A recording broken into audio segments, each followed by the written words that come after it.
Alors, vous courez combien chacun? On en parlait pendant la pause pub. Nicolas? Presque tous les jours et 7 ou 8 km par jour et un peu plus le week-end. Et ça doit faire, je sais pas, 150 à 200 km par mois. Pas Un mal. truc comme ça. On voit une petite lumière de fierté dans l'œil, d'autant qu'il paraît que vous avez commencé sur un tapis chez vous. Ah oui, je à juste marchais sur emmerder mon vos tapis. voisins. Voilà, je marchais sur mon tapis. Quand j'ai commencé à courir, je me suis fâché avec tous les voisins et donc je suis allé courir dehors. Maintenant, je cours dehors. Samuel Etienne, vous courez combien, vous?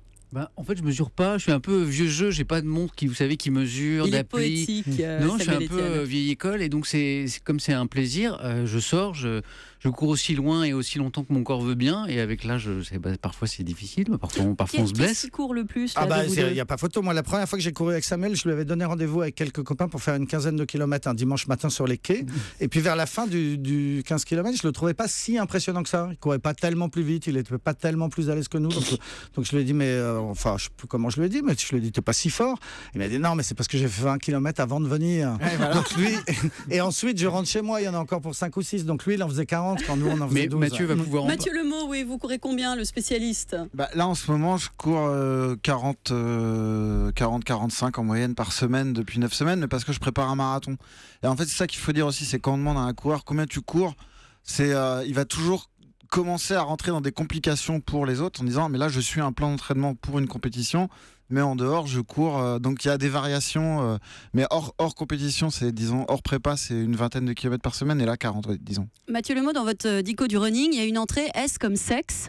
Ouais. Est-ce que c'est compatible, les deux, running et sexing? C'est même plus que compatible, c'est que ça va ensemble. C'est en général quand on court, on perd du poids, on est psychologiquement ouvert.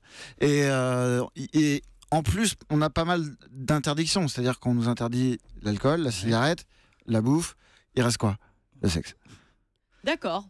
Et alors, garçons en compétition, il y a à peu près autant d'hommes que de femmes. Ce sont généralement des femmes assez belles parce qu'elles sont sportives.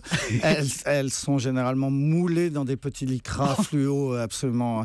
Et donc ça aide énormément à courir. Vous avez, quel que soit votre niveau, quelqu'un devant vous qui a une jolie paire de fesses normalement. Et le but, c'est de se coller à cette paire de fesses et d'essayer de rester derrière elle Donc le vous plus ne courez longtemps pas avec possible. votre femme, on ne court pas en couple, si j'ai bien compris. Ça m'arrive aussi, mais là je parlais. Bien sûr, Je pour répondais à votre l'émission. question. Oui. Samuel Etienne. Non, je voulais juste préciser à mon épouse si elle écoute cette émission qu'évidemment ça n'a jamais été une de mes motivations pour courir. Jamais.